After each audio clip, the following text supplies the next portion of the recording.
recording button turned on. Horizontally or vertically, you and I both know it's coming. You got to first unpack what exactly we're defining as a succession plan. Thought initially it was just going to be Dave and Jerome. I didn't realize Jerome's ego was going to show up. If you leave and the house is on fire, well, you got out, congratulations, but you didn't leave anything behind. Go work with Jerome. Give the money away, reinvest it in your next business adventure, but don't be ashamed. The initial fork in the road is decide what you want to build. Decide what it is you want to leave. Hey, you want to start a business? Here's 30 balls, start juggling them. You'd be like, I can't juggle 30 balls. There's a difference between a dream chaser and a dream catcher. Hey, everybody, and welcome to the Dreamcatchers podcast. I'm your host, Jerome, and I'll tell you that we're in for a treat today. We're down in Austin, Texas with David Grau Jr. He runs SRG Group, and that stands for some pretty important words. David, how are you, man? I am fantastic, Jerome. Thanks for having me. Really excited to get on here. And I'd say, talk shop, chop it up, but we do that anyway, but do this with the recording button turned on because it's something that you have probably gleaned it from our conversations. I know I've gleaned it from you. This is stuff that gets us pretty excited. So we'll try to keep the audio levels normal here today. Man, I don't know. We probably need to spike some of these things so people have to move their audio button up and down. What I will tell you, though, is to get your notepad out because there are going to be some things shared here today that are going to be game changing for you, especially as it comes to you thinking about the end of the relationship that you have with your business. So, David, with that said, let's go to what does SRG stand for? So I'll give you the literal explanation and then the figurative one. So literal, yeah, Succession Resource Group. That is the name of the company, but it's our modus operandi. I mean, for us, what is SRG? What is Succession Resource Group? It is Succession Resource Group for sure, but it's about helping folks create businesses that are sustainable enterprises, that they can exist someday without the owner because I mean, I don't care what line of business you're in, big business, small business, early stage of your career, in the back nine, or about to retire on death's door. It doesn't matter. The one thing we've all got in common as business owners listening is we're all leaving our respective industries. I mean, horizontally or vertically, you and I both know it's coming, for you and I, Jerome, and everybody else. And so if we know that's the inevitable outcome, and if we are even remotely passionate about what we do and the people we help, well, the best way that we can help them is by being able to create something that can exist someday without us. Because it sucks. And I come from Portland, Oregon, tons of small businesses there and, killed mostly by the pandemic. That kind of stuff sucks when you see these amazing small businesses that are contributing to their communities. Everybody loves them. And then one day they're gone. So Succession Resource Group is trying to check that box so that those businesses don't go anywhere.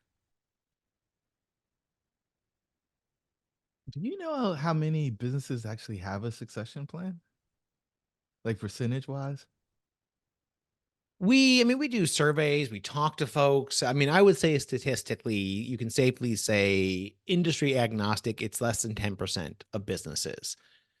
The hard part about answering is, well, you got to first unpack what exactly we're defining as a succession plan, and I'll be loose with my definition. I'm not even talking about like the amazing things we deliver here, as in like a written plan, a pile of contracts, and amazing spreadsheets. If we just go back to the core of it, having a plan, like an idea of what we're going to do to be able to exit the business on our terms, make sure the clients keep getting serviced, like just by that loose definition, I would still say it's sub 10%, which that's scary considering 100% of these businesses at some point will turn over.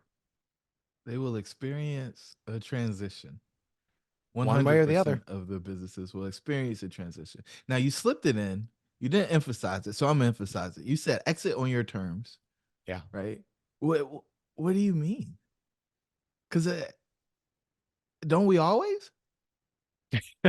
We tell ourselves that we do, but I would tell you if you could be premeditated and you ask business owners 5 years, 10 years, 20 years before they're ready to exit, what does your ideal exit look like? I mean, half of them would tell you, oh, it's bringing my kids in the business, training them up, getting them ready to take it over. Like it's exiting on their terms is dependent on when you ask them. If you ask them 6 to 12 months before they're ready to retire and they don't have a plan, I am now I'm now exiting on my terms. As in, I picked from the one or two options that were left to me as a result of my lack of engagement in this topic over the last 5 and 10 and 20 years. And that's the crappy part about succession planning is it's not something that you or I, Jerome, can talk about. People listen to it and think, oh, great, well, I'll just go do that then. I mean, you can, and I would certainly encourage everyone listening to engage in this subject more proactively, but it takes years. I mean, succession planning, when I first started doing this back in the early 2000s, I mean, we called it succession planning, but there wasn't much emphasis on like the P part, the planning part of it. It was succession, as in helping people exit because there was an immediate need for it because there just wasn't a lot of people helping with it. But as you start looking at the actual planning element of succession planning, you start realizing that, all right, succession planning is not an event at the end of a career. It's not even a series of events, which is how we started to kind of redefine it that, oh, it's the events leading up to your exit. Succession planning is a mindset. It is something that you begin with. It's something you can adopt along the way. It's about creating a business that can someday exist without you. That's it. Creating a business that could someday live without you. But I'm the most important piece of the business. I'm the most valuable part of the business. What do you mean it would exist without me? Right. And I thought initially it was just going to be Dave and Jerome. I didn't realize Jerome's ego was going to show up. But to your point, I mean, and we're all guilty of that as business owners because to some degree, whether we acknowledge it or not, like, your example of, well, it's my business. I'm the star of it. Like, whether you're willing to admit that or not, for most of us as small business owners, that is 100% the truth. Business starts and stops with you. If we drop the cone of silence over you, those that even get the reference nowadays, we dropped the cone of silence over you and left you locked away for 6 months with enough food to come back out the other side. Most businesses I'll just narrow it to the US to start with, they would not exist anymore, or it certainly wouldn't exist in the form that we left it in. And we would be very concerned by like month 1 or 2 as we're looking out through the locked in scenario here and saying, well, shoot, I don't know how the business is doing. Like having an answer to succession planning about mentoring and training and preparing the next generation, acknowledging that someday you won't be here. Those that do that, when you get locked away in that cone of silence for the 6 months, you're not worried about what you come back to. You know what you're going to come back to. The business is going to look strikingly similar to what you left 6 months ago. In fact, it might have done better without you in some cases because once you get to the point of the business not needing you, now you get to be the CEO. You get to be kind of disruptive to the business, which it needs every now and again, but it's disruptive nonetheless. So in the scenario where you get locked away, like that's just 6 months of steady sailing for the business. But my worry is for most businesses, they couldn't leave their business alone for 6 months. Shoot, you're good about this. Think about being able to take a 2-week vacation to Europe. You take your email off of your phone. You leave your laptop in the office. Like, if you're not worried about that, then you have probably done succession planning right. But everybody out there is saying, oh, shoot. Because Yeah. I can't do that. Because I'm checking emails at night. I'm the first one in the office to prove everybody that I work harder than them. And this is what I've been programmed to do. At what point did you either witness that there was another way, or you decided that there was going to be another way for your company and the companies that you guys serve? It's funny because I think it's similar to your journey, Jerome, that, we didn't all necessarily start out as business owners with this amazing idea from day one of what we're going to go build and just do that right out of college. Like there's folks who do it and more power to them. But I had, similar journey to you where I, left and I took a job and worked in a business that was, actually doing something similar to what I do now. But then you get to a point where some inflection point, could be, management just finally breaks you, spouse gives you enough inspiration to go do this. You've got the motivation and idea. I don't care what the inflection point is. For me, it was spotting the opportunity to go sort of erase the whiteboard. And if I could start over, how would I do the same thing that I've been doing that I love doing? I love working with small business owners. How would I do it differently? Well, I would do it like the clients that I have seen that are the few that have sort of gotten to the top of the mountain and they're heading back down, getting ready for their next mountain. And so when I had a chance to start the business, I was very intentional that I would work to make myself irrelevant from a client perspective as soon as possible. And I would tell you, I mean, it took the better part of 8 or 9 years of intentional focus. But when you have a focus on creating a business that doesn't need you, you hire differently, you train differently, you do everything a little bit differently. And it's not something like, oh, shoot, if you're listening to this, like, well, I didn't start with that mindset, but sounds like a great idea. I wish I had.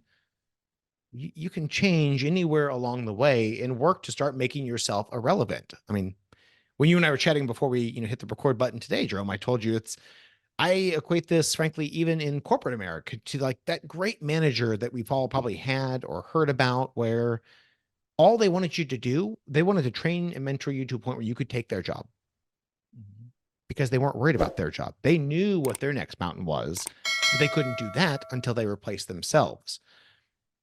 Those are powerful people. And that's frankly what I want every business owner to aspire to do, because the cool thing is if you get there, you'll never, I mean, you'll look back on it fondly, but you'll never look back wanting to go back to that old model where, there are some times where and I told you, I dip my toe back into the consulting space, Yeah. but it gets harder and harder because when you bring people in and you go from being a generalist as an owner who can do everything, Right. to your point, paper gets jammed in the copier, I can fix it. Phone rings, I can answer it. Yeah. You need to get the CRM set up, I'll figure it out. I can and I will do everything. And you do.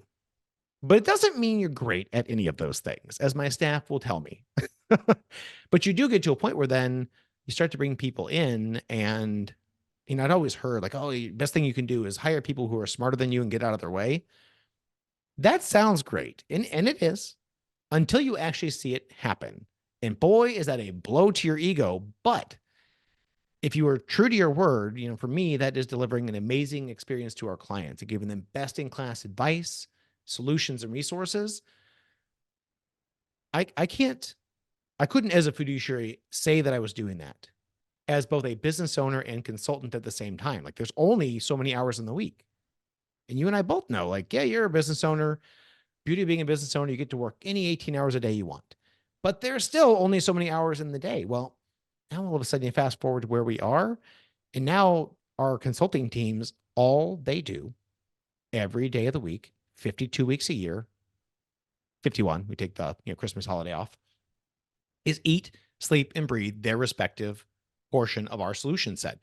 That's all they do. They don't worry about the P&L. They don't worry about marketing. They don't worry about anything else besides supporting our clients. And incidentally, then all of a sudden as a client, as fondly as they would look back on their consulting experience with me in years prior, the level of expertise has been turned up. And not that I couldn't have gotten there, but I couldn't have gotten there because I have all these other things that I have to do as a business owner.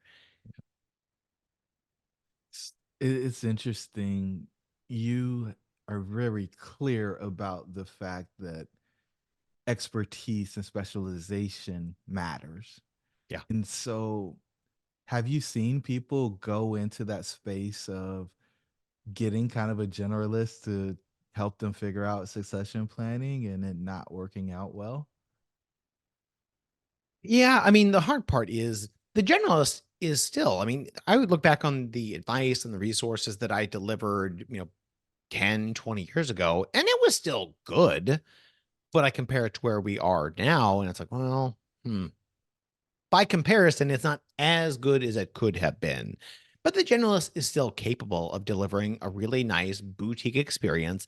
It just isn't scalable. And it will, frankly, you eventually will lose market share to the firm that is focused on growth and scaling and increasing their level of expertise. Because as the generalist, again, there's only so many hours in the day. And you don't know this about me, but I am a huge basketball fan, for example. And so my team knows everything comes back to sort of the NBA and my basketball analogies, as annoying as I'm sure they get. And I've got friends that will talk basketball with me like, oh, why doesn't that big man learn to shoot from the outside? Why doesn't the inside guy learn to drive? Because he spends every waking moment practicing that shot. There's a reason why Steph Curry doesn't post people up, but he's the greatest three-point shooter in NBA history, probably the Right. world, because all he does now is eat, sleep, and breathe that one area, and he's amazing at it. I bring that same analogy to the business world. Could you be an all-around generalist? Yeah. Is there a spot for that? Yeah, you bet. Even in the NBA, there are those generalists that every team needs. But then there's the folks you remember, and those are the specialists. Mm-hmm. Those are the And impactful ones. yeah, those are the ones that are going to be legendary. And Right. so the question is, do you want to create a legacy plan, a succession plan with somebody who does everything, or with somebody who knows all the ins and outs and has the experience that of doing this over and over again and seeing what works and what doesn't work, to help you make that progress? Now, some people call exit a curse word, right? The thought of Yeah. leaving behind or exiting their business or being pushed out of their business isn't a thing. I was in a mastermind with Damon John. He was talking about people doing a capital call to get somebody out of the business and some of these hostile takeovers. And this is trying to emphasize the point of exiting on your own terms, that you mentioned early on. What does it truly mean to exit? Right, because we've told them that the relationship's going Right. to end, and they're like, "Yeah, right. There's no business without me." Okay, great. What does it actually mean to exit? We talk about our eight exit framework, right? Right. But you as a successor, I mean, you said early 2000s, so I mean, there's 2 decades of experience plus whatever you glean from other people who've been doing it before you in the industry. What does it mean to have a successful exit? So, and you certainly help round out this answer, which is why I love talking to you about it. Because we try to sort of stay in our lane, but from the lane that we are in, the perspective that we approach this work with, it is number one, ensuring that the business can continue. Like that is a big part of the exit. If you leave and the house is on fire, well, you got out, congratulations, but you didn't leave anything behind. So that to me isn't necessarily an exit. So for the exit to work, to be successful, the business has to continue. And that might not be internal succession planning with this amazing team you built and mentored. Because I'll tell you that it's a lot of work. Like you go from managing client relationships to managing people who manage client relationships, and we're not all cut out for that, frankly. So Mhm. it might be a merger with a peer. It might be a sale to a peer. It might be giving the business to your son or daughter. I don't care who it is, but it's about the continuance of the delivery of that service or that product or whatever it is that you have built and delivered to your respective communities. It's also a monetization event for the founder. Like you should be able to get value out of the business. Now, again, what you do with that value, shit, I don't care. Go work with Jerome, give the money away, reinvest it in your next business adventure, but don't be ashamed at extracting value from a decade, 2 decades, 3 decades of pouring your blood, sweat, and tears, your soul into this business. Now, to be successful, you probably need Jerome to help you decouple yourself from all those things because the business becomes kind of your alternative ego. Yeah. But it is about being able to have that monetization event, get paid however much you want to get paid. I don't care about that part. That I will leave up to the owner and founder. Because again, if you're going to transfer it to your kids, you're probably not trying to squeeze the blood out of the rock. Like we want a fair value for it. We don't want to create tension with the other siblings, for example. But it is about, I think, getting value out of the business and ensuring that the business can continue at your exit. That's it. So, is it likely that you don't have the liquidity event if you don't have a succession plan?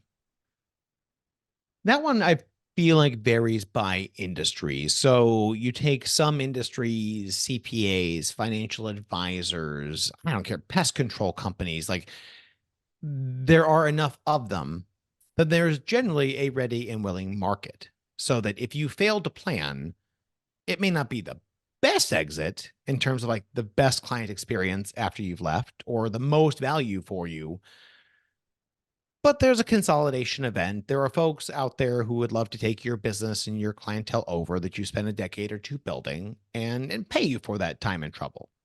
So, I mean, I've had friends, even I've got one in Portland that I help work with on his succession plan to take it over in like a machinist tool shop. Like, not a lot of those, but there's still a market out there. That's the hard part, though, is there's a lot of unique niche businesses that there aren't hundreds of them around the country, let alone in the respective market. And so then for those, a failure to plan can mean there is no succession plan.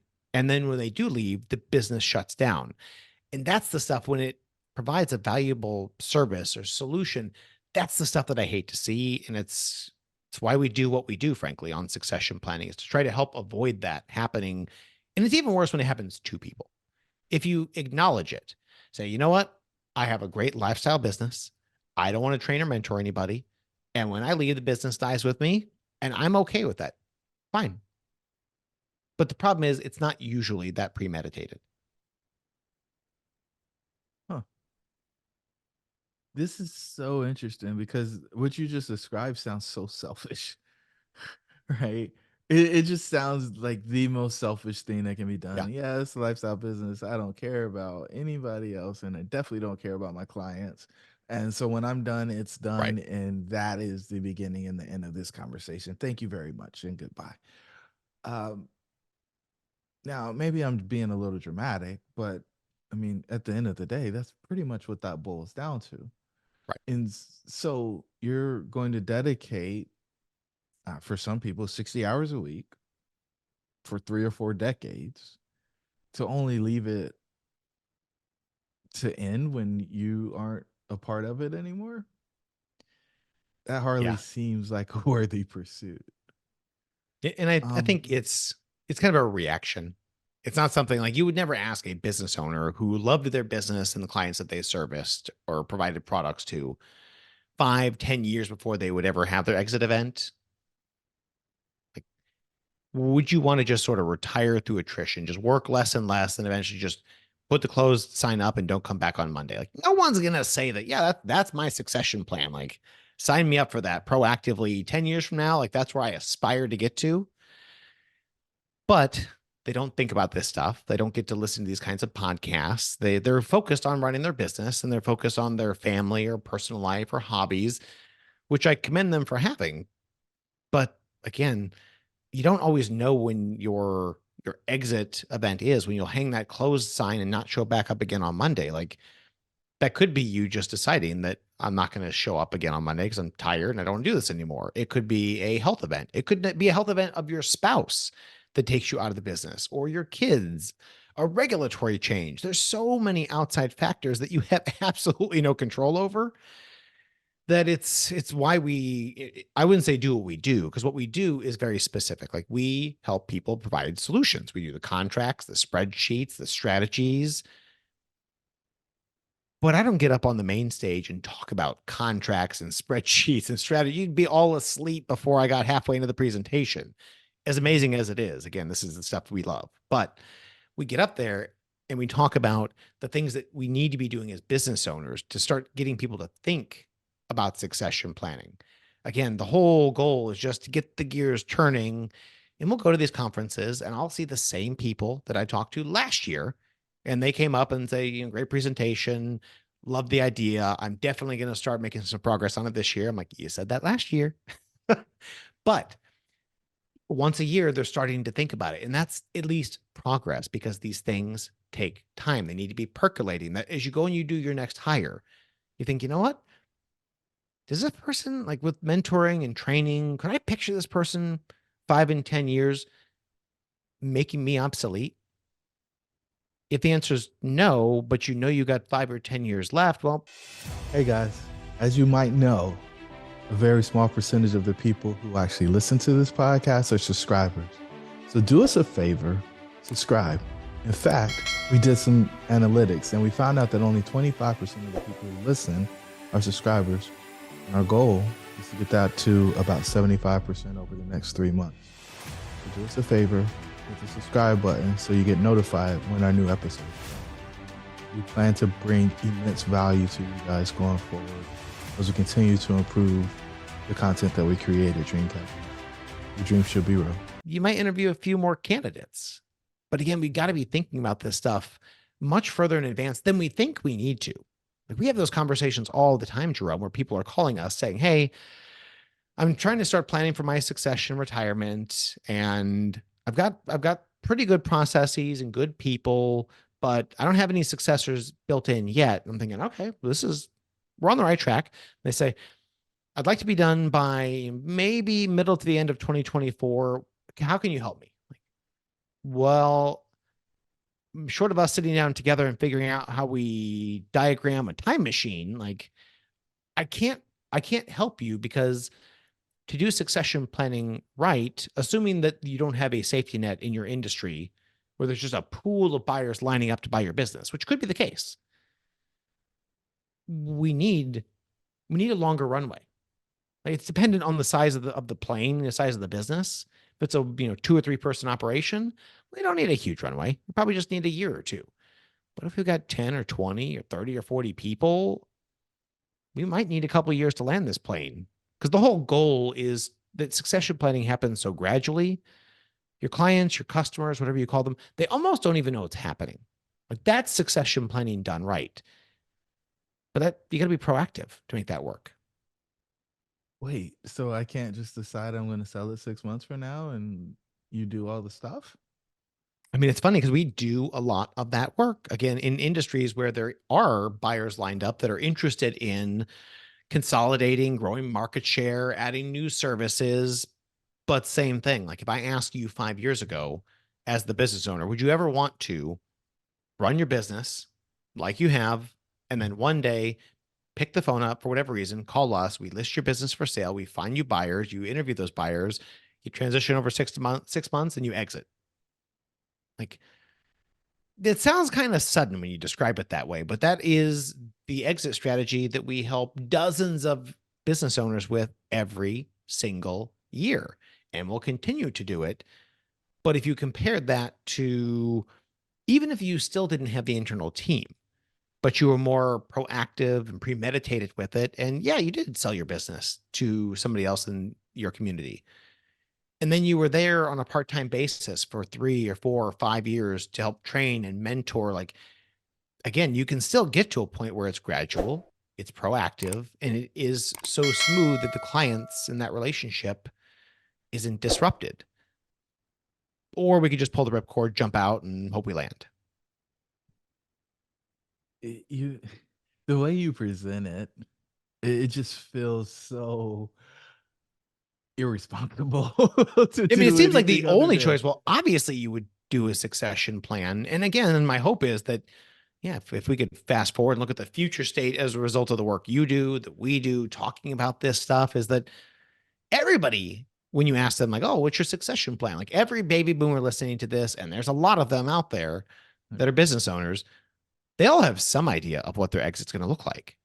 But it's crazy when we go to these small business owner meetings and conferences, and you ask these folks, and even the ones who say they have a plan, if you could get a cocktail or two in them and have them describe their plan, you'd be sitting there with a blank notepad waiting to write something tangible down because they have an idea maybe, but we need to be, again, just a little bit more proactive. And the fun thing is when you start getting proactive with it, you get over the point of the business existing solely because of you.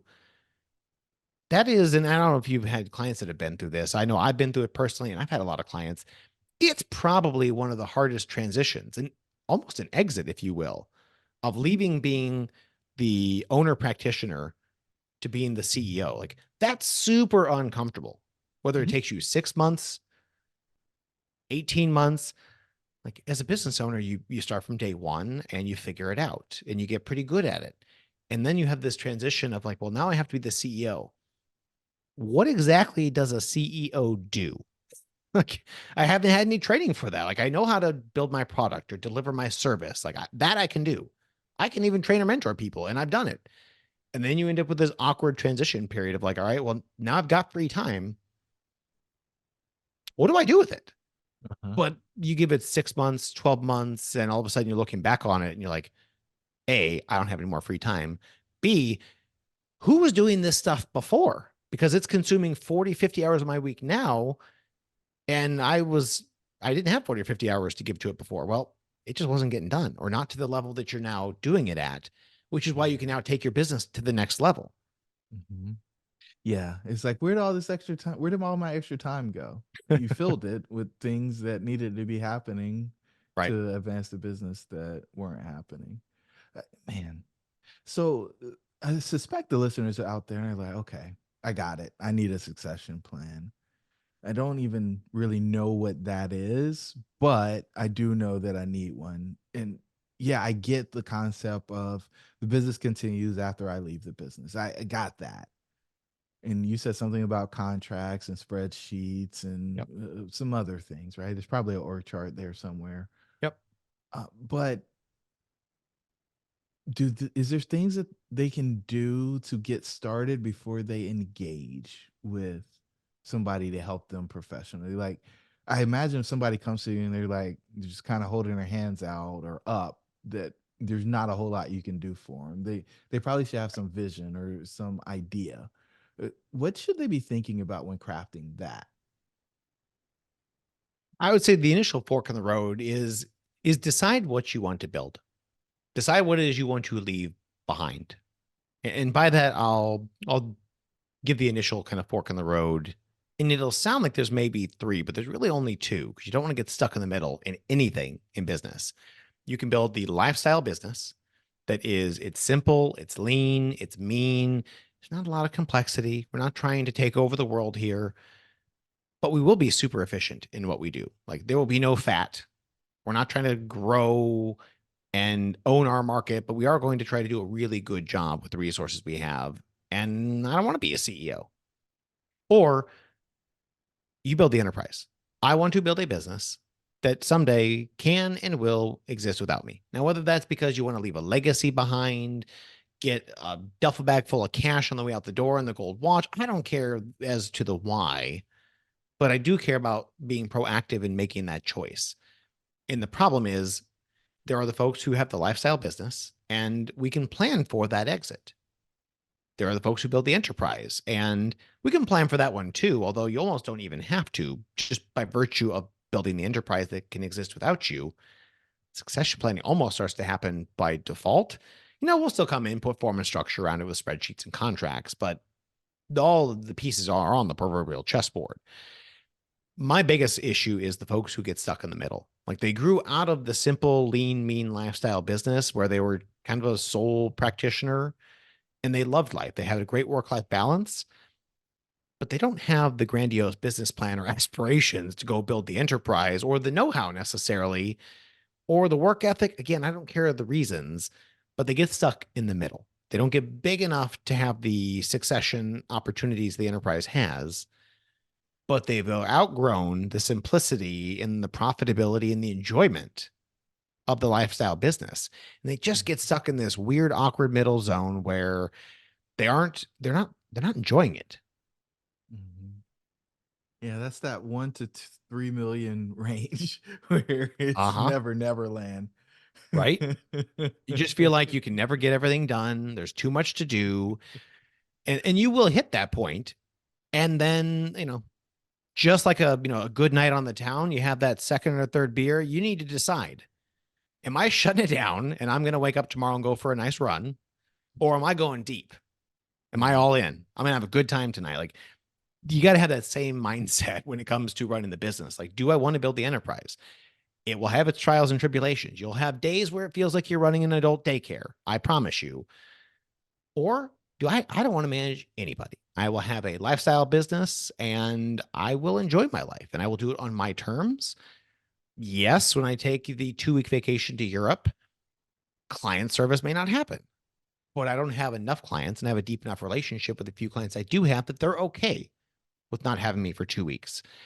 You get to that 1, 2, 3 million in revenue, and you've started to get to a point where you have clients who are not as closely connected with you. You can't take the 2 or 3 week vacation now. Like, and you can never quite get off that hamster wheel. So that's the part that kills me. So as I think about succession planning and like, where do you get started? Well, it's actually even earlier than that. It's, what are you trying to build? Don't get stuck in the middle. That sucks. Mhm. Yeah, the messy middle. Right? Never land.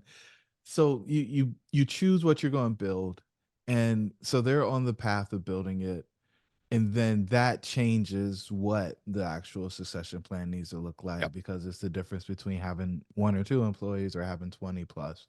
Yeah. And that then determines who they need to actually engage. And so let's kind of go down the path of what it looks like. So people come in, and maybe we're just talking about the things that just shock people. I think we already got the amount of time, like the duration that a good plan being executed takes is probably something that would shock somebody.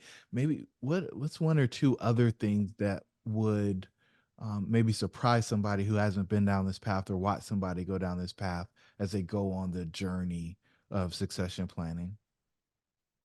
I think the other one that most folks are surprised by, unless they have already been through it just organically, is the ratio of successors to founders. Like I use the example of my buddy in Portland that took over the machinist shop. Like that was a 1-to-1 scenario. Again, same thing. It was a lean, mean lifestyle business. They were well known in the area, but it was a nice kind of boutique operation. He mentored and trained my buddy Eric, and then Eric bought it and took it over. Like, could this guy have, auctioned it off and sold to somebody else or created a really big business and enterprise with lots of successors? Sure. He did not want that. He did not build that. He had a very efficient business. He transitioned it and had it taken over by my buddy Eric, who did a great job with it and still running it to this day. However, if you start to embark on creating a business and enterprise that can exist without you someday, and even the lifestyle business, you generally need 2 to 3 successors or Gen 2 folks, Gen 3 folks for every Gen 1 founder. And I say that from the perspective of, all of us know listening as business owners, you start by juggling one ball, get Mhm. clients. I get Mhm. clients. I'm in business now. I got one ball. I can handle juggling one ball. And then, you know what? I'm trying to take care of the clients that I brought on while also prospecting. And so I now need to do marketing and client service. I can do both those things. I can juggle 2 balls. And then shoot, now the phone rings. I'm out of hands. So I'm going to hire somebody because I got clients now and I'm still prospecting. I know where my revenue is probably going. So I'll hire somebody to answer the phone. And now I got to manage that person. I got 3 balls. You fast forward 10 or 20 years in business, you don't even realize it. And over the course of any given year, you're juggling 20 or 30 balls. And then they have this idea that, well, I'm going to have this person come take the business over and I'm going to hand them 20 or 30 balls. And then we're surprised when they drop half of them on the floor. Well, if I started out by telling you, hey, you want to start a business? Here's 30 balls, start juggling them. You'd be like, I can't juggle 30 balls. You can't. Can you juggle one? Yeah. All right, well, here's the second one. Oh, shoot. Okay. Well, I dropped it a couple of times, but now I got 2 balls. Then you get 3, and then you get 4, then you get 5. It's over that period of time that you get the ability to juggle 30 balls. Well, turns out juggling 30 balls isn't as easy as we thought. And so when we have these successors take over, it's a lot easier to give 3 people 10 balls. They drop a whole lot less of them. So it's been interesting to watch, the folks that have the most success with succession, where it almost feels like a cheat code where Gen 2 gets all the benefits of all the work of Gen 1. They get all the credit and they take the business to the next level. It's when you took the generalist who's juggling 30 balls and you divide their job out to 2 or 3 people who are really good at doing a couple of things instead of being pretty good at everything that you used to do. Yeah. Also, trying to hire for that. You imagine trying to hire for somebody that you're going to bring in, and I want you to be able to balance the budget, look at the P&L, deliver the client service of the product. And do marketing and do sales and do technology. Like, it's too much. Yeah. You end up having to bring that person in and mentor and train them over 10 or 20 years. Well, if we don't have that kind of time, then I got to hire. Well, you're not going to hire somebody that can do all those things. You're going to be looking for a really long time because you're doing what most of our clients do. And that is when they list their practice with us and they're trying to find a buyer, they're basically just looking for themselves just 20 years ago. Unfortunately, that person doesn't generally exist, 100%. but we can find pieces of the things you are amazing at in 2 or 3 people and build a really cool team. But that's something that I don't think most folks, when they've lived it or when you say it to them, it doesn't come as like a major revelation, but it definitely wasn't on their radar. Right. They weren't considering that as one of the complications of Right. executing the transaction. Like, yeah, why would it take two or three people? Like I do this all by myself. Like, well, yeah, but A, you're not great at any of those things. And B, you had 2 decades to get to the point of being able to juggle all of those balls. These people don't. Mhm. It's that old saying, and there's a book on it. What got you here won't get you there. We don't need the same skill set in the next generation that got the business from 0 to 1 million or 0 to 5 million or whatever your number is. It's a different skill set to go from 5 million to 50 million. Very different skill set, and it's going to require a different focus too, which I think most Mm-hmm. people just totally miss out on the fact that Right. focus changes and there's no such thing as balance. I think any entrepreneur is going to get that probably after the first week of being chief everything officer. But Right. on the backside, when things become a little more less stressful and a little more, uh, I'll call it easy or more comfortable, they forget what they went through in order to get there. And so going Right. back to that can be a real challenge for them. Man, as we wrap this thing up, man, I love to ask two questions. The first one, who else do you think should come on to the Dreamcatchers podcast and talk about exits, whether they had a big exit or they help people with their exits?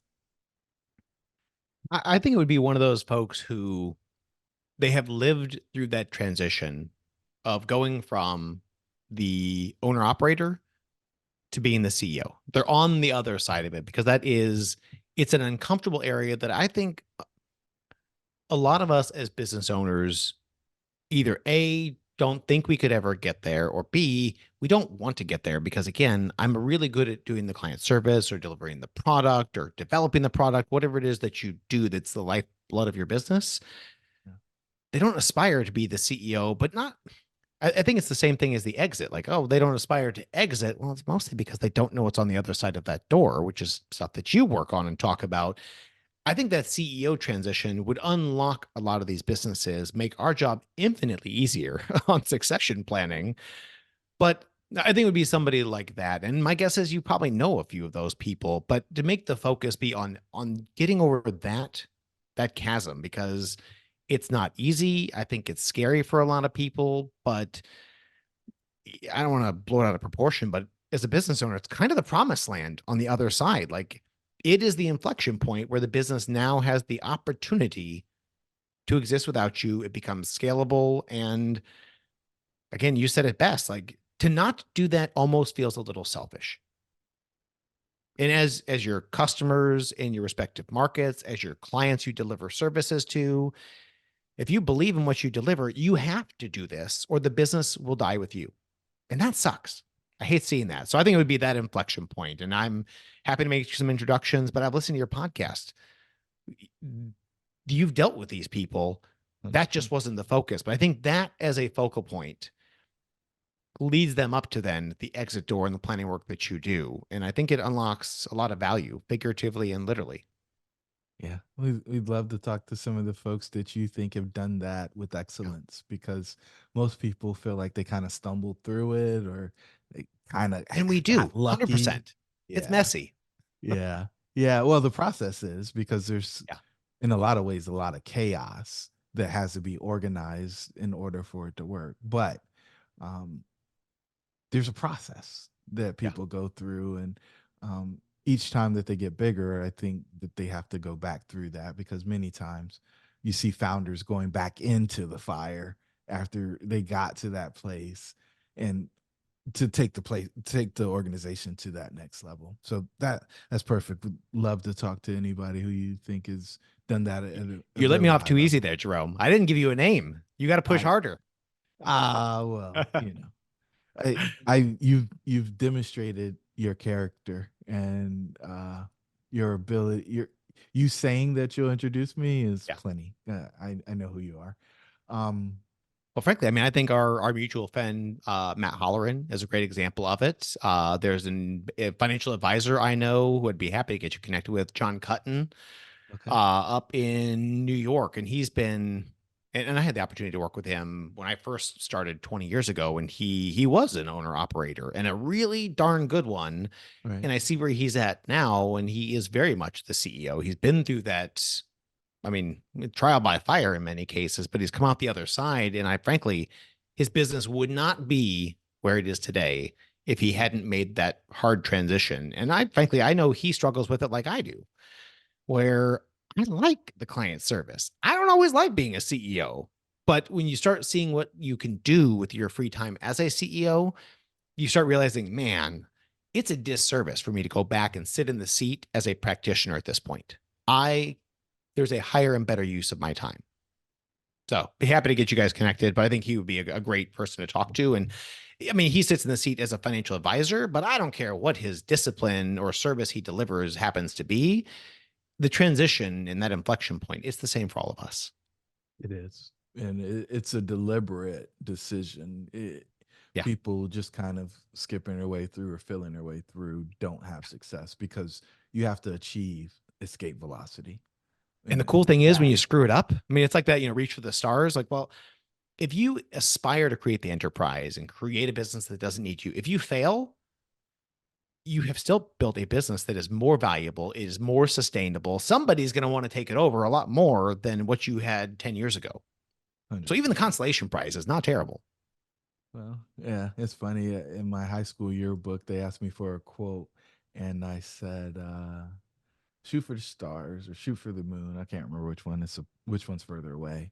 And you'll still land among the stars, or you still land Right? on the moon, or something like Yeah. that. And this is exactly that. And then the final question I love to wrap up the podcast with is, what do you want the listeners to take away from the episode if they missed everything else? Because we're here at the end. We've covered a whole lot of ground. What's that one nugget that we need to make sure they get? Be selfish. You deserve a payday. If you don't care about the payday and the exit event, put your spouse on the phone. If your spouse doesn't care because you guys have done well enough, put your favorite charity on the phone. Like, you deserve to get the value out of the business that you have built, which means you owe it to yourself and you owe it to your clients, your customers, to honor that relationship and to build something that can continue to deliver on that. And if you don't care enough to do that, then bring somebody in to run the business who does, because you'll never be as successful as you could be if you were truly passionate about what you do. And if you're truly passionate about what you do, then you couldn't envision a scenario where you or somebody isn't delivering on that service or that good to your respective community, to your clients. So I think that's probably the biggest one is be selfish. But again, as part of being selfish, we sort of have to almost be selfless and create something that can exist without us. And it does, to your point, you mentioned earlier, like it takes a lot longer than you think. It's not hard, but it does require consistent application, kind of like marketing. Like you can't just ramp up marketing all of a sudden and expect an amazing result. Like it's got to percolate for a while, and succession's the same way. So I also say just start before you think you need to. That's a beautiful thing. Guys, quit procrastinating. Take some action today. Figure out where you are. Figure out where you want to go, and then get some support. David, if they want to learn more about SRG, where do they go? You can find a lot of our information on the website, which is successionresource.com. We even have our chat window on there, which is, I mean, it's a chat bot technically when we're offline, but during business hours, you can actually chat with our team directly. They'll get you connected with folks. We are subject matter experts, and so we freely share our information. That's part of why I love talking to you, Jerome, because you're kind of the same mindset. And I don't know about you, but I struggle with it. I have to proactively focus on that abundance mentality, not the scarcity where I try to protect and keep all my stuff. But you'll see on the website, to get back to your original question, we share a lot of our information. We'll share our data, we'll share our resources, our white papers, because if you're going to take that stuff and go try to figure it out on your own, you were probably going to do that anyway. I would just rather you have the information and go do a better job of it. And for everybody else, they're going to read it and realize that, again, back to your highest and best use of time, it's not figuring out how to value your business or do succession planning. but I can plant the seed and I can have that white paper live on your desk. So go check out the website. That's a great place to start. I say social media, but we do stuff on Facebook and Instagram, but it's mostly all LinkedIn because we're B2B, we're business owners. So hit us up on LinkedIn. You can follow me there, message me there. Again, same thing. We're pretty prolific in just pushing out our content. So website, social media, or call the phone number on the website. We're happy to chat always. successionresource.com. You got it. There it is. To the listeners, your dreams should be real. We'll catch you on the next episode.